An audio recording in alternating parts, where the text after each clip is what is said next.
Welcome back to the Power 5 Sports League Proverbs podcast with Coach Norman, Coach A, where we break down the journey from youth sports to the pros. Whether you're a young athlete, a parent, a sports fan, this is the right place for you. I'm your host today, MC Mike, and I'm joined, as always, by two Permian Basin coaching legends, Coach A, Coach Norman. Gentlemen, how are you? Blessed, doing well. Beyond blessed today. We have a very special guest, Loic Fouonji, Midland native Loic Fouonji. How are you, sir? I'm good as well. How about y'all? Blessed as always. So today we're going to be chatting a little bit about dedication, faith, and hard work. Loic's going to share some of the insights that has poured into these characteristics and has led his journey, trusting that his path is guided and his efforts will bear the fruit that he set his goals out to be.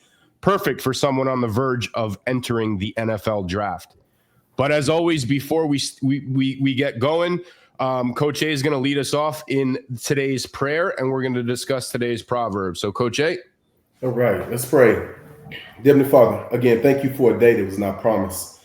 Father, as we continue to go down this adventure, Father, speaking life to those that are listening. Father, I ask that today's Proverbs speak loud. Father, I ask that we're able to hear what we're talking about, Father God, and allow the positivity in the things that we say, Father, just enter the hearts of those that are listening, Father. I pray that we are the examples that you need and that we speak your news. Thank you for sending your son who died on the cross for our sins. I pray this in your son, Jesus Christ's name. Amen. Amen. Amen. I'm going to have to start calling you Coach Reverend. That'll work.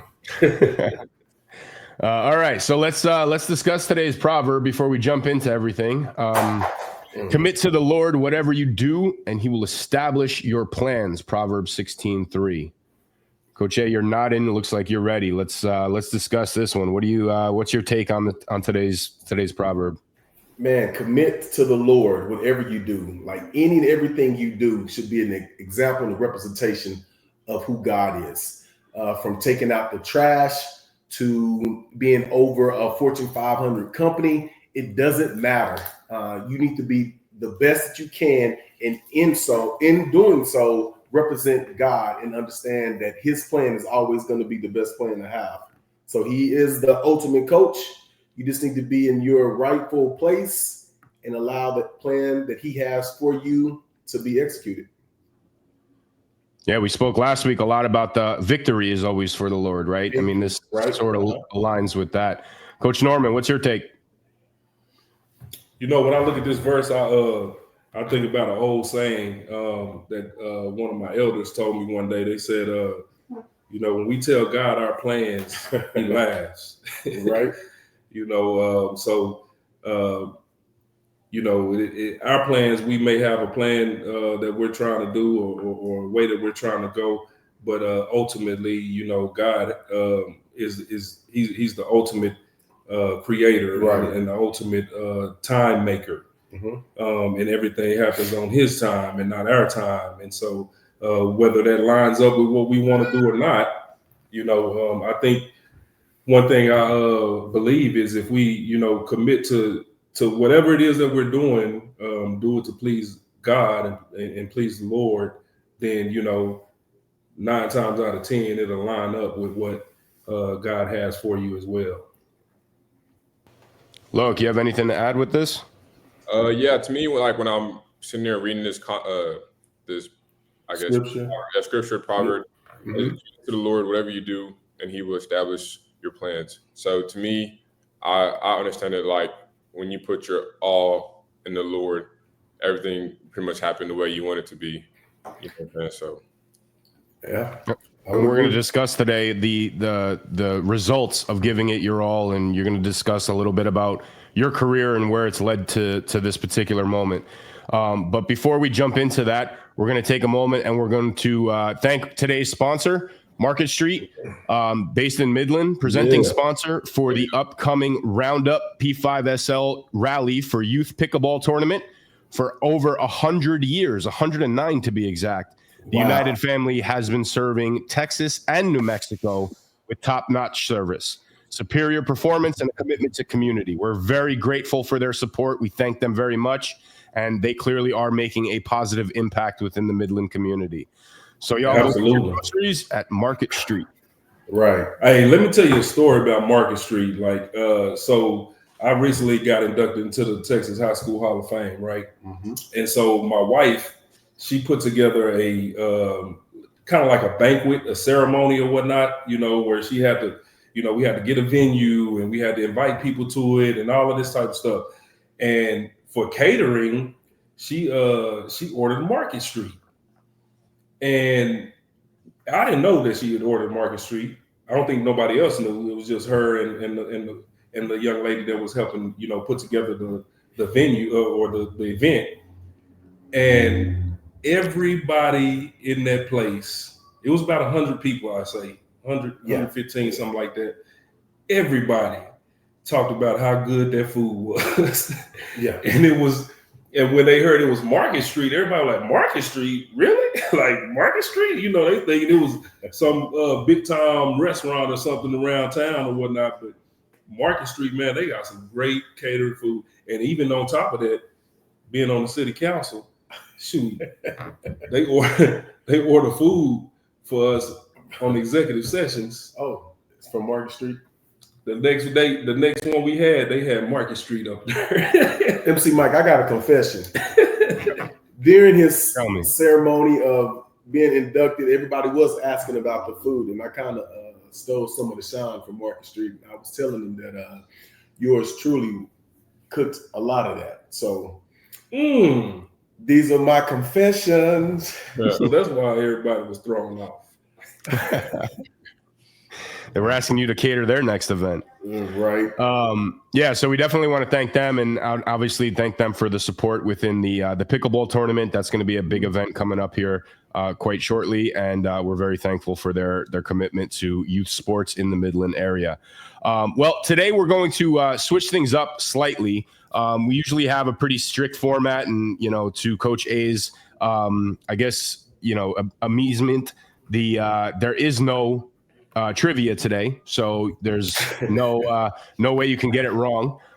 Figure skaters around the world are safe. I got it right last week, so I'm winning, I believe. You did. No, you we did. tied up. But yeah, so typically in this segment, what we would do is just sort of catch up. But obviously, we have Loic with us today, and before we jump into any specific questions that may some of our younger athletes may want to hear from you. Why don't you just take a minute and just tell us a little bit about your backstory? I know you came from overseas and, you landed in Midland. What did that experience sort of look like for you? And ultimately, how did it lead to a journey of loving the absolute game of football? Yeah. So for me, I was born in Cameroon, Africa.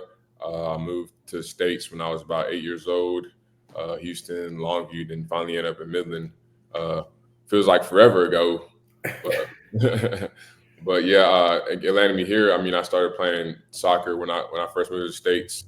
That was really my first love, and then got introduced to basketball, football, and every other sport really. But that right there was kind of like the foundation of getting to where I am today. So that's a little bit of my background. Any particular skill sets that you took from soccer as being a wide receiver? Footwork, for sure. That's the biggest one. You got to be able to control that ball. But with that being said, which also kind of carries off to being able to use your footwork to get off the line and then just get in and out of your breaks. Didn't we talk all that with Coach Rob last week? Yeah. All about footwork. Talk about that footwork. Most important part. Critical. So yeah, again, just sort of shifting from the normal way of doing things. I mean, Loic, just for your own reference, typically in this segment, what we would do is, we actually reach out to a couple athletes in the Power 5 Sports League and ask them a series of questions. And we display these questions. We sort of analyze these questions. We show some highlights of these kids. We basically do a full-on analysis based around not only their skills on the field, but their character as part of the questions that we ask. Again, we're really sort of bridging the gap here between, the on-field activities and, of course, the life lessons and skills that really take place with that. But obviously you as our special guest today, we're just going to really sort of hone in on some specifics about your journey through Midland. Obviously, getting recognized and playing for one of the most prestigious high schools in the country and the sports programs in the country, leading you into Division I football, and then obviously leading you onto the doorstep of the next phase of your career. So I'm going to turn this over to Coach A and Coach Norman to, start asking you some things, and then we'll just continue the conversation from there. Yeah, man, I started off just to let everybody know, Loic has a special place in my heart. I've known Loic for a long time. I think, since a couple of years when he moved to Midland. Loic actually played with my oldest son, John, playing at Abel and at Lee Freshman. And so I've seen, Loic growing up from those junior high ages. First saw him out there on the field, you immediately knew, like, he's the kind of kid that people ask, who is that? Mm-hmm. Who is that kid right there? He was taller than a lot of the guys out there. He was faster than they were. And, you just knew he had something special about him. You know what I'm saying? But, that's my first memories of Loic, that when we first started together and being in each other's presence. I've since then, grown to see him as a young man now, and seeing him go off to college, and then now preparing to go into the NFL draft and things of that nature. But I guess, Loic, my first question would be, I just want to take it back to that time, because I knew you when you was running around with Deuce or John or whatnot. When did you first fall in love with the game of football? I know you started out playing soccer. That was your first love, kind of like mine was too. I played soccer when I was first playing sports. Then I grew into football. When did you first fall in love with football or the game of football? Man, for me, I'd have to take it back to GMFL days, honestly. So you played in GMFL? Yeah, I played in GMFL. Okay. Yeah, it wasn't until I believe it was fifth grade when I started. Gotcha. My mom was not. I was like, "Hey, Mom, can I come out there and play some football?" My mom was like, "No, I'm not doing this." Right.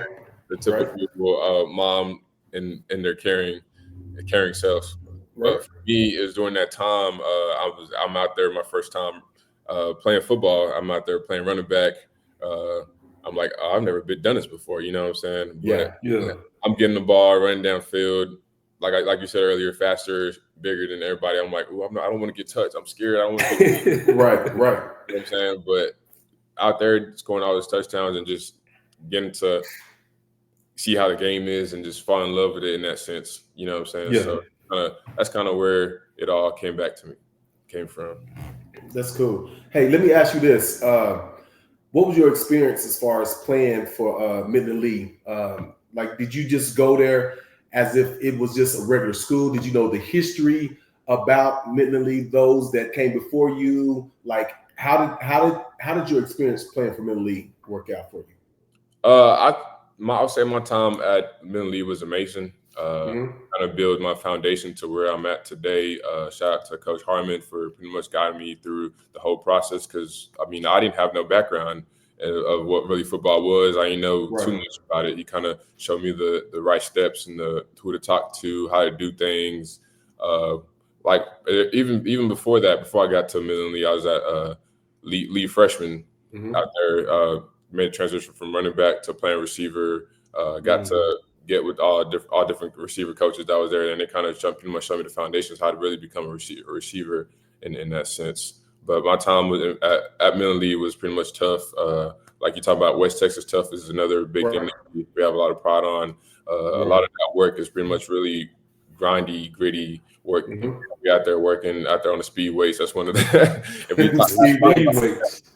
when you ask a lot about speed weights, for sure. You talk about you ask a lot of different teammates and friends that I went to high school with. They would always bring up the speed weights. So we out there in the sand, our workouts. Just every day was tough, challenging, and then that's pretty much how that hard work came from for me. So that pretty much kept on going throughout my whole career, and stuck with me. So Midland Lee pretty much allowed me to have the foundation that I have today. Right. Cool. Hey, real quick, one other thing you said, you talked about making a transition from running back to receiver. Are you glad that the coach saw that you had a certain skill set to make that move? And was it an easy move for you? Yeah, I would say it's an easy move. I am kind of glad that he saw that skill set that I have, bigger, faster, able to use my hands at that time. So yeah, I think it was a good choice for me. Cool. I mean, a lot of those highlights that at least I found from you, man, you were a big deep threat in high school. Yeah. You know, not only with the size, but you can actually blow through. You were good at route running, and then you had that explosiveness that allowed you to get that first step off of the corners. How much of that really translated into what you were able to bring, you know, throughout your high school career, but really gain in the spotlight so you can get the recognition for D1?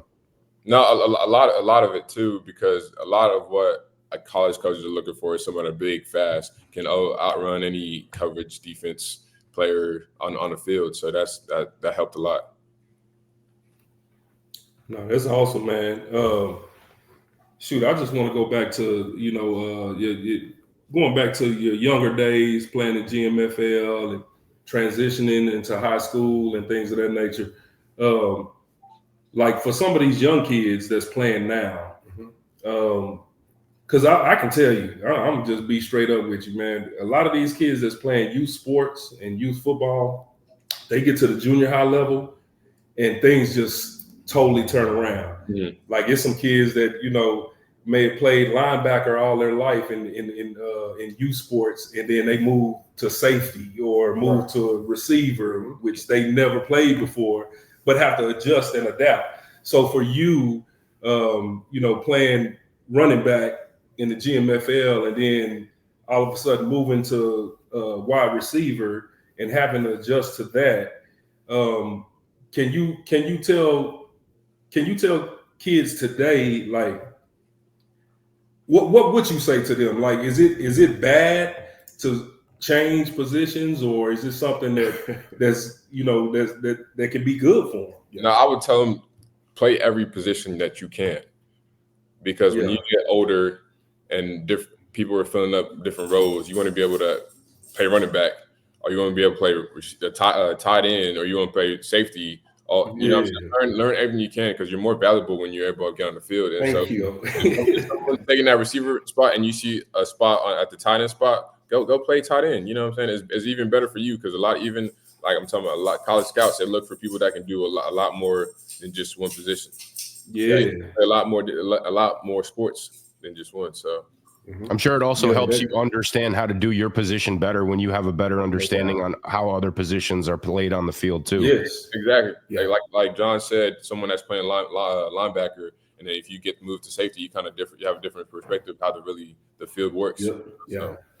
But you also know what those linebackers are doing on that play too, right? Like, because you understand what they're supposed to be doing. Right. Hey, I can remember a time that Coach Meeks made John, when he was playing safety, learn every position on the field.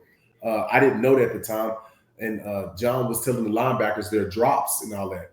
I kind of got upset because I needed him to worry about his position. Like, don't worry about everybody else. And I don't even know if you remember, we had this conversation. He was like, well, I need to know where I need to be, and if I need to either help them or where the weak part of the defense is. So it's very important to know all the positions and their responsibilities, and on the offensive side, so that you can know what they're thinking. It helps you, put you in a better position when you know what other people are doing. Always got to know what the enemy is doing. 100%. The art of war. The art of war. Right? No, that's awesome, Lord. Say, I got a question. So growing up and through your journey, through your career or whatnot, what are some key mentors that you've had throughout your life? I know your parents, they support you in everything that you do. They're real big on education. You know, you got to get that paper. But what are some mentors that have kind of guided you, throughout your career early and now, or people that have been a big influence on your development? Yeah, I would say one of my biggest person that helped me develop and get to where I am today is my best friend's dad, Sean Lowe. He's pretty much the one. He ran the gym of a camp or team that I was on, but he pretty much introduced me to football, introduced me to basketball, and from there that pretty much took off. But he's been in my life for a long time now. He's one of the people that I can always go back to and just call for help if I need to. And then he's always going to be there. So he pretty much introduced me to foundation and the little things and the details and whatever sport I was doing at the time. So he's been there in my life for a while. Another one would be Coach Harmon. He's also been in my life, kind of showing me the ropes to how to, I guess, proceed at the next level. My time in high school, he's been there, and someone I can count on and just call back as well if I need to. As also you as well, John. You've been there for me whenever I needed in terms of workouts, help, and just guidance in that sense. So yeah, I'm pretty much grateful for people that have been there in my life. And I didn't pay him to say that, y'all. Yeah. That was what we call a lob pitch. You hit it out of the park. Well, speaking of John, I mean, obviously you trained under him, and he, like he alluded to, he was sort of there when you were sort of growing up in the Midland area. Took a liking to your athleticism, and obviously you as a kid. But how much personally for you, knowing that John had a shot, he made it to the NFL, he got his shot at camps, his brother was in the NFL, he comes from a very athletic family, learning from somebody like that and having accessibility to somebody like that on a regular basis, how much of that really led to where you are now? A lot too, because whenever I needed help, and then I didn't have nobody to really ask questions about. He's been there to kind of help me and guide me in the directions that I needed. So I mean, it's very important to have somebody in your corner that's been there, done it, and kind of be there as guidance for you. So awesome. Well, yeah, I appreciate that, man.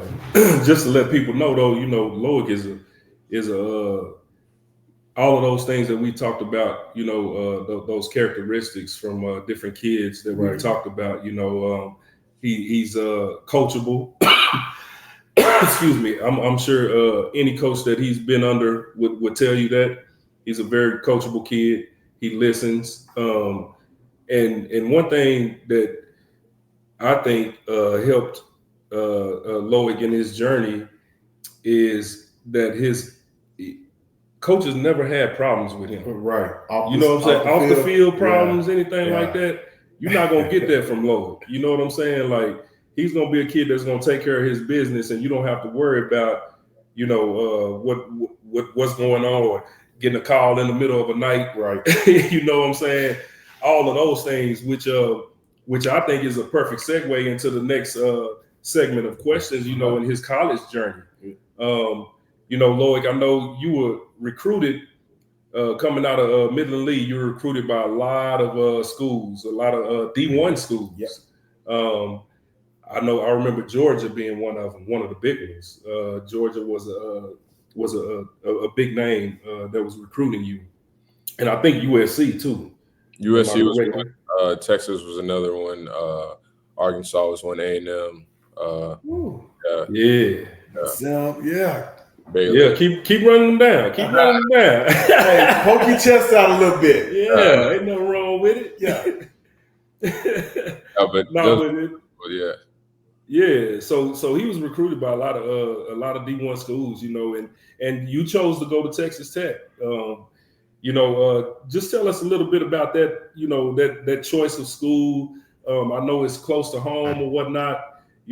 It's kind of like, my same journey, and I can tell people all day, but I'm the old guy now. So, you just going through this, what what led you to choose Texas Tech and you know, in your journey and going on to, you know, Vanderbilt now, and leaving Vanderbilt? What made you make those decisions? Yeah, I chose. I guess one of the biggest reasons why I chose Texas Tech was just the brotherhood, and then the people that was there, and then just for me, from an opportunity to come in and play as a freshman, getting a much amount of reps. I mean, you talking about an air raid, that's a place where they throw the ball 24/7. So who doesn't want to be a part of that, you know? So that's kind of the biggest reasons why I chose Texas Tech. I feel like I can make it my home for the next 4 years, and then spend time and build my athletic career at Texas Tech. Yeah. No, and I get that, man. Shoot, that was you know, myself and Antoine went to Texas Tech, and you know, that was one of the things. It was close to home. My parents could come to the games, and I believe also, you know, Coach Dykes, who was a coach at the time, told us, you know, he was one of the few coaches that said you could come in and you have opportunity to start as a freshman, to play as a freshman. You know, it was some schools that was like, oh no, we don't play freshmen. And I was like, oh no, I didn't do that. But they gave us opportunity to play, man. So what? I guess, you know, you transferring to Vanderbilt your senior year. What led to making that decision? I know you did well at Texas Tech. You know, a lot of people saw you out there playing and everything. But what are some of the things that led you to? You know, we got this big transfer portal going on now, you know, and NIL deals and all of this type of stuff. You know, what led you to making the decision to transfer to Vanderbilt? I would say, I wanted a little bit more for myself. I wanted more an opportunity to just go out there and go out with the blow, you know. So that's probably the reasons why I went over to Vanderbilt, in that aspect of it. So. Right. Yeah. So was it sort of a big transition? Like, obviously you spent 3 years at Tech, and you know, was it a big transition in your senior year to like go to a different school, different offense, new players that you're with? Like, talk to us a little bit about that experience, because a lot of college players, they don't do that, right? So you know, you had a pretty unique opportunity, but was there a sort of a big adjustment period for you, or did you select sort of an offense that was similar to Tech? For me, the transition is not wasn't really hard. I mean, I knew when you go into a new, I guess, environment, you got to learn to adapt and learn fast and be quick on your feet, to be able to adjust to the offense or whatever, new people, new quarterback, everything in that system. So when you're really down and put your mind to it, you can really do whatever you want. So that transition wasn't really hard for me. But I mean, the offense, we had there a little bit of a pro style offense. They threw the ball, run the ball. So do it all. So I mean, at the next level, they're going to see offenses like that as well that can really do it all. So the transition wasn't really hard for me. So when you made that transition, did you notice any significant difference in the competition? I mean, we talk a lot on this show about running towards the smoke, right? Athletes embracing the competition in order to make them not only a better player, but really sort of make them a better person, about, you know, challenging themselves a little bit more. When you moved from Tech over to the SEC conference, you know, I guess historically they say it's a little bit more competitive. Did you notice that? Yeah, of course. There's a lot of, I guess, bigger, faster player as well compared to the Big 12. But at the end of the day, everyone's out there, or everyone that's on the field are pretty much good competition. So there's a lot of good athletes out there. So I'm gonna put it. I know. MC Mike was a little more professional in his questioning on Get this. down deal. in there. So I'm gonna do what I like to call putting it where the goats can get it. Putting it where the goats can get it. So it's at the bottom level. We trying to see. So for all them kids out there that's talking about, you know, SEC football and Big 12 football, and they used to talk about Pac-10 and all that. You know, the Power 5. Power 5. Now it's the Power 4, I believe.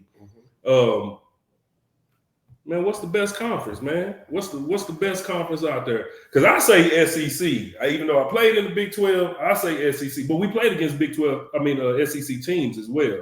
You know what I'm saying? And so nowadays, you know, I feel like they got more talent than the Big 12s or the other the ACCs and all of that. However, you still got some good talent coming out in the Big 12s as well. So, you know.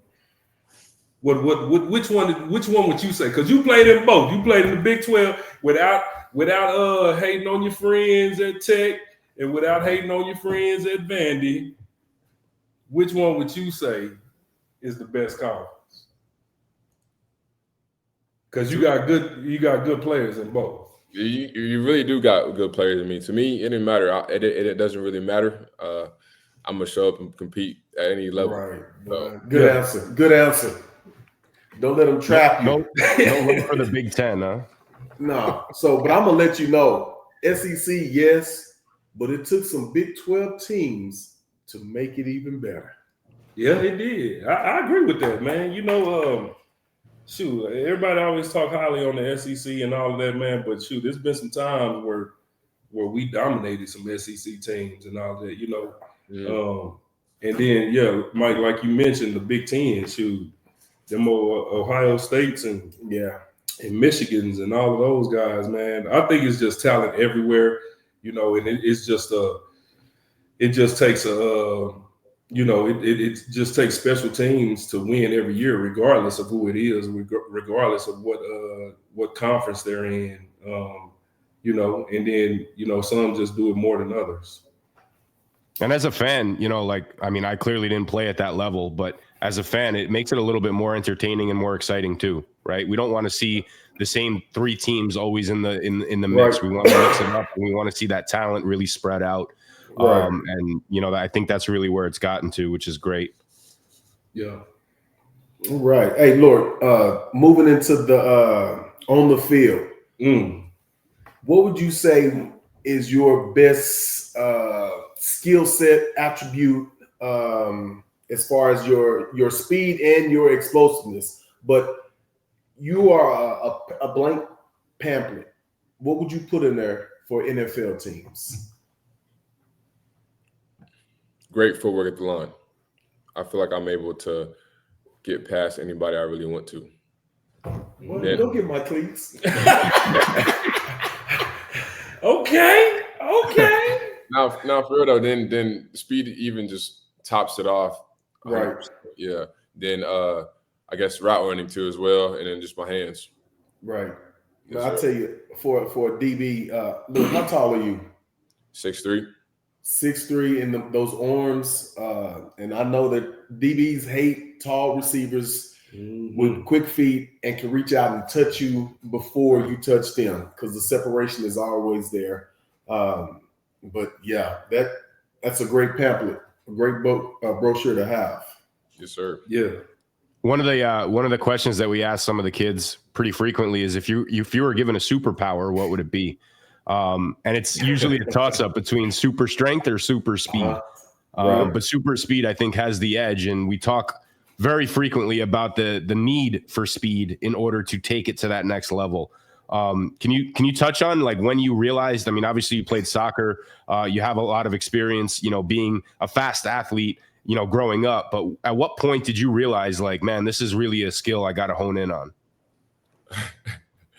I would say high school, really. Being out there on the track, you go on different track meets and you seeing different levels of competition.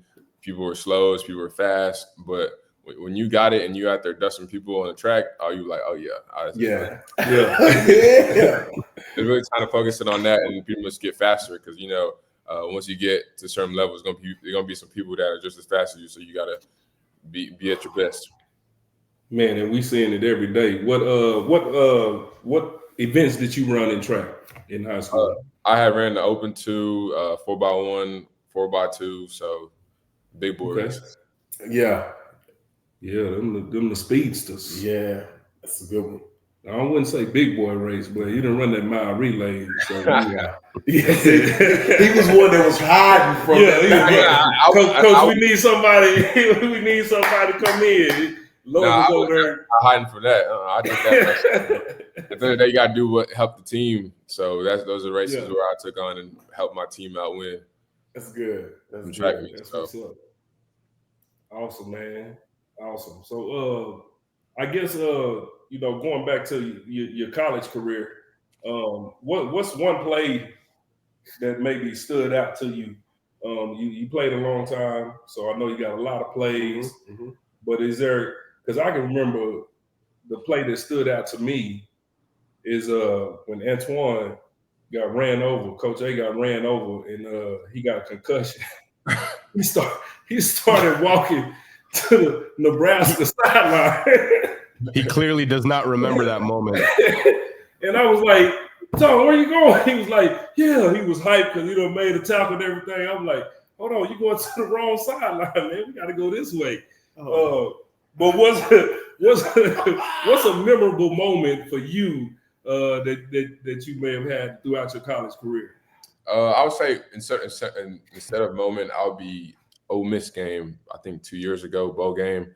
That's pretty much my most memorable game. I had made a lot of plays that day, and so that's when I always look back and like, dang, I really did that, So right. Oh. Mm-hmm. Hey, I gotta interject, Mike, real quick. Coach Norman, we're back on kickoff return. John and I. Well, I'm the lead blocker. I'm leading him through the whole. You can go and look this up on YouTube. He's on the sideline, nothing in front of him. The defender is running behind me. He jumps and kicks my foot. I kick Coach Norman's foot and tackle him on the 6-yard line. Talk about your own. So you got all I had to do was turn around and just slow up. But I wanted to celebrate with my boys, so that's one thing to never get out of this just turn around. It's always the mess ups that we have or the funny things that happen, boy, that we remember the most. Yeah. Well, I mean, that's a good follow up. So, like, you had a full collegiate career. I mean, what are you going to miss the most, man? I say the brotherhood, being able to spend time with your guys. I mean, that's at the end of the day, that's really the memories that really, really, I guess, you remember all the time. So pretty much you spend time with your guys. Did it go too fast?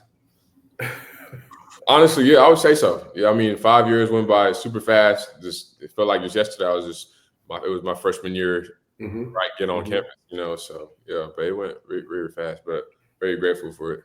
That's cool. Hey, Lord. So now going from college to the NFL, you can almost say the game is over and it's going to turn into business, right? And your mindset have to change.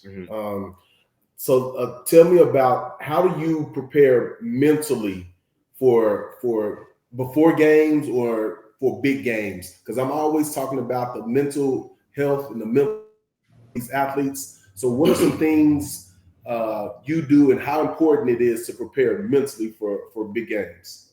Yeah, I would say it really starts off at the beginning of the week, not just on game day. And so throughout your whole week, you kind of have to prepare yourself from pretty much from day one, which would be like a Tuesday. Mondays are off. Tuesday is the first practice. You kind of get the script. You get your focus on your plays and new plays, install it, make sure everything's good to go. Make sure you're locked in at practice because when you're at practice, that's really where your confidence comes from, right? And so throughout the week, I go through practice. Make sure you're locked in on your homework, on your grades, tests, whatever, because that's also going to play. If you fail a test, you're probably not going to. Your morale good in that sense. But back to the football side of things would be what going down for practice. Make sure you have a good practice. Make sure you're good to go in that sense. Take care of your body throughout the week. Practice number 2, same things. Practice number 3, same thing. Get off the field. Make sure you're taking your body, your mental, relax. I guess sometimes you go home and get your minds off of things too, so you're not overly stressed. But by the time Friday comes, it went by super fast. You know what I'm saying? Right. You're ready to go. You got your stuff down, playbook done, and you're pretty much ready to go. So by Saturday, game day, it feels like just routine. You're just out there making routine plays like you've been making the week before during practice. So, man, I like that. So practice is important. Yeah, practice. We're talking about practice, man. Practice. But did you hear what he said? You out making routine catches that you did in practice. Right. Yes. So the game is just a finalized practice of what you've been doing. If you had a bad practice, you're going to have a bad game, huh? You just can't turn it on and off, I don't think. Man, that's interesting. Yeah. What about you, Loic? I know you focus from the beginning of practice. Are there any like pregame rituals or anything that you do? I know a lot of people, Antoine used to listen to AC/DC and man. I was gonna say, man, you've been holding out. No, I was listen to Bone Thugs and Harmony. Bone Thugs and Harmony. Yeah. Is there any rituals that you have, like listen to music or Nothing crazy. No, for me, it's just listen to music before the game. That's really that's pretty much how I be focused in, locked in, ready to go. So yeah. Cool. It's interesting. I did I did a tour of the Dolphin Stadium one year, and they brought us into the locker room, and they asked the question. They said, do you know how the guys are separated? And the logical answer is by offense, defense, or position. But no, people's lockers are actually set up based around their type of music. Just because it helps them sort of disconnect and prep a little easier, because you're surrounded by people who are sort of in the same boat musically. And I thought that was an interesting one. Yeah, it is. That's real cool, man. Well, shoot, Loic, man, I guess we want to get into, let's fast forward to, I guess it's a little bit in your college career and heading into your professional career. In the subject of giving back, man, I know you've brought a lot of value to Power 5.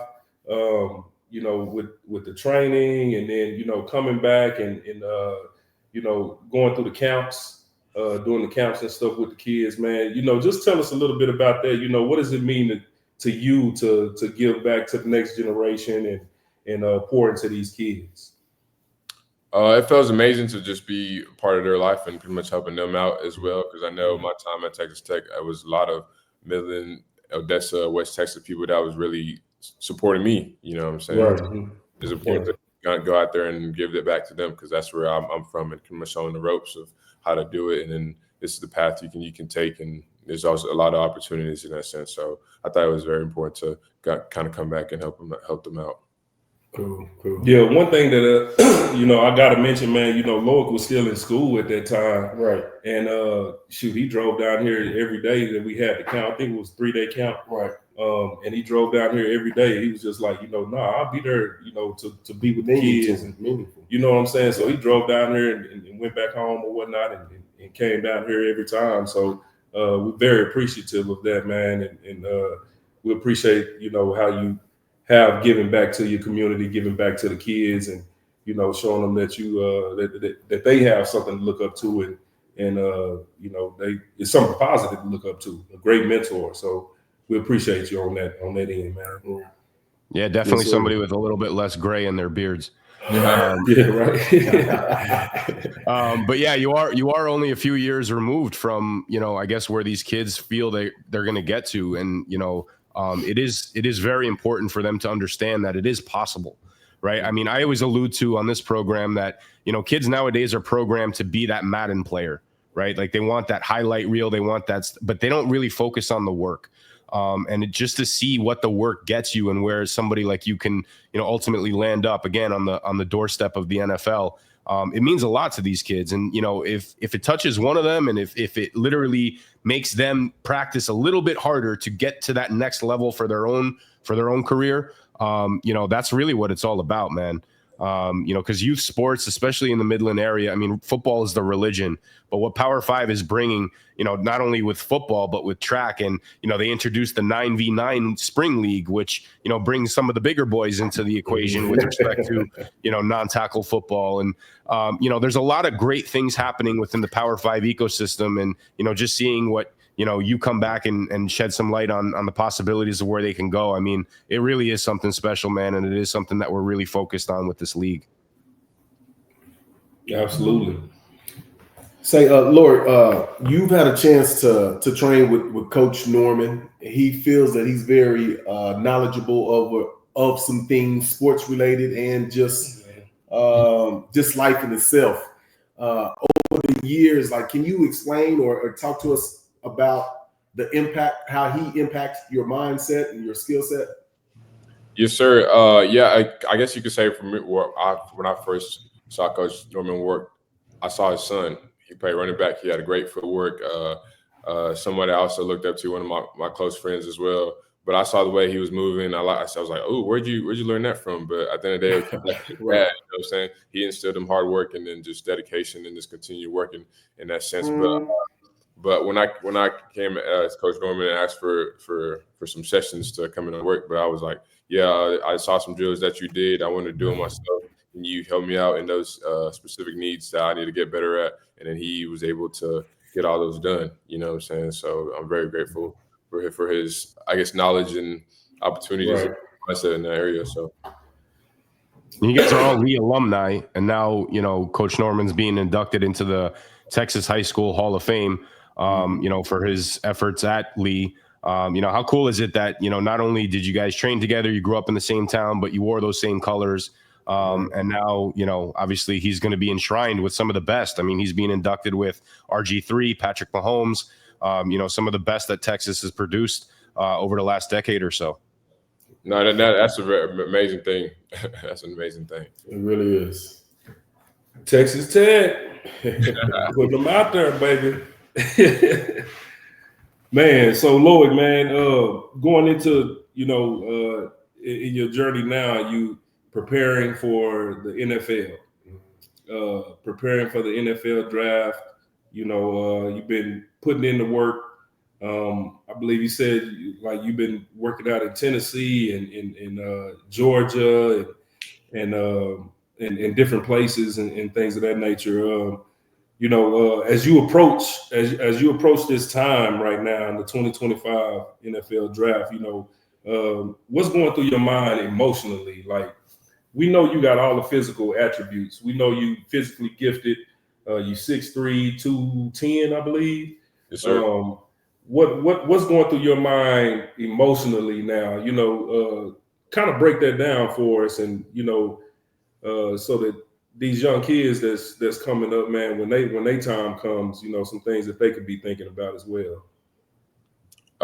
In my mind, I like it really hasn't been processed to me, honestly. But at the end of the day, I know I got to keep on working, no matter what the situation is, whatever might come to my direction. I got to keep on working, stay prepared. That's why I just continue to just show up every day and then do what I got to do to get myself pretty much ready, you know, in that sense. But I mean, it can be stressful, can be exciting. I mean, there's a lot of different emotions just going through my head at the moment in life. So, but you got to be ready to go whenever your name is called. So, right. Yeah, and I think that's true for a lot of people, man. You know, we we go through life and we're doing different things, and you know, even though this is a huge deal, you know, going into the draft and all of that, you know, when you're in it, you know, it's like you just know what you got to do. You know, I gotta go work hard. I gotta go work out tomorrow. I gotta eat this way. I can't be eating all these kind. You know, you just in it and you going through that process and you really don't have a lot of time to think about, you know, what it is that you're going through. I mean, you do think about it, but you don't have a lot of time to just sit and just dwell on it, you know. But that's good, man. That's some good things for young people to know, you know. Just do what you're supposed to be doing. You know what I'm saying? Do what you're supposed to be doing.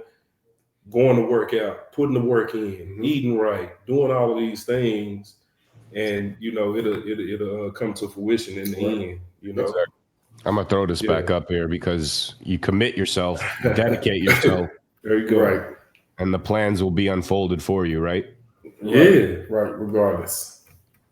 Yeah, that's perfect, boy. You'd have thought we scripted this or something. So have you decided where you're going to be to watch it? No, I haven't exact. Probably going to be at the house though, back in Midland. Midland? Yeah, back in Midland. That'll work. Where it all began, man. Right. Yeah, man, I'll put some ribs on for you. So, you know. Oh, look, yeah, he had none of that. I know they say they can. Were you in Tennessee right now? No, I'm down in Dallas. Down in Dallas? Okay. Dallas, yeah. Get on back here, feed you.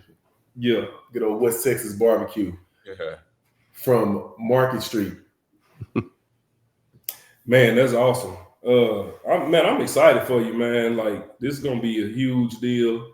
You know, regardless of what round you go in, and all of that type of stuff. You know, shoot, I would say, you know, look at it as with that underdog mentality. Got you know what I'm saying?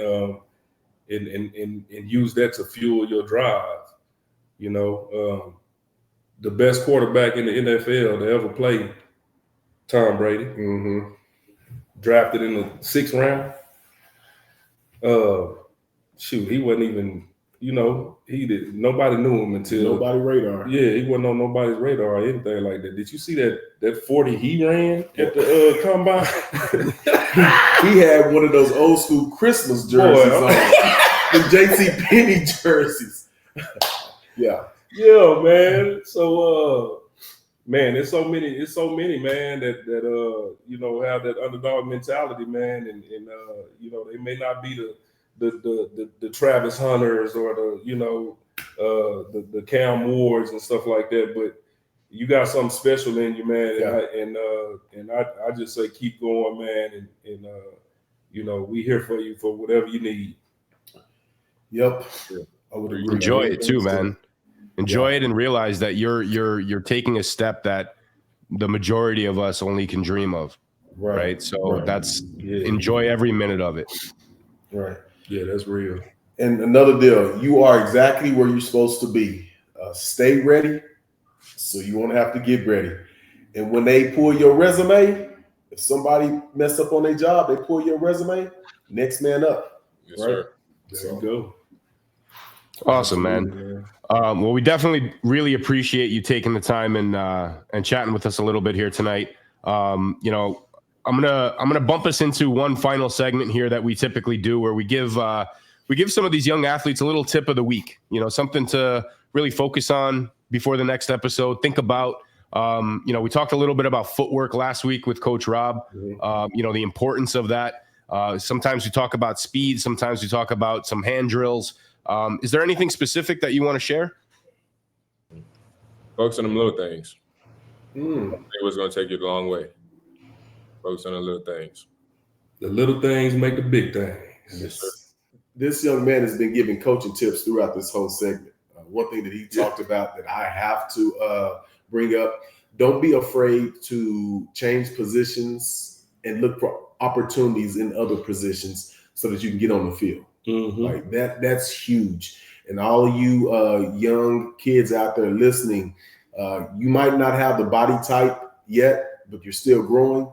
So know all the positions and how they work. And it just gives you a better opportunity when you get older. Yeah, make yourself more valuable. More valuable. Yeah, I knew it was a few players that, you know, made a living playing special teams. You know, just running down on kickoff. I'm not talking about a returner, just running down on kickoff to make tackles. Right. So, you know, making yourself more valuable, man. Those are gems and tips that, like Coach A said, man, that Loic has been spilling throughout this entire interview and throughout this entire segment or whatnot. That's some powerful stuff right there. Right. Definitely is, man. Definitely is. Well, we want to thank everybody for watching. Be sure to like and subscribe to the YouTube channel. We obviously love the comments. We want to, you know, throw in some trivia questions. Let's stump Coach A again. Before we part ways, gentlemen, do you have any final thoughts? This has been great. I do. For Loic, tell everybody out there what your position is, how they can follow you on social media, any social media handles that you have. Let everybody know where they can follow you and see you at. I'm Loic Fouonji, play receiver at Texas Tech and Vandy. You can follow me and reach me out at the Loic Fouonji on Instagram or Facebook. So my messages are open for anybody who was willing to shoot me a message. Go ahead. Word. Awesome, man. Yeah, y'all reach out to this young man, man. He got some good highlights and stuff out there, and I got a feeling that it's gonna be a lot more to come. No, for sure. Most definitely. All right. Well, thank you everybody for tuning in, and we'll see you guys next week.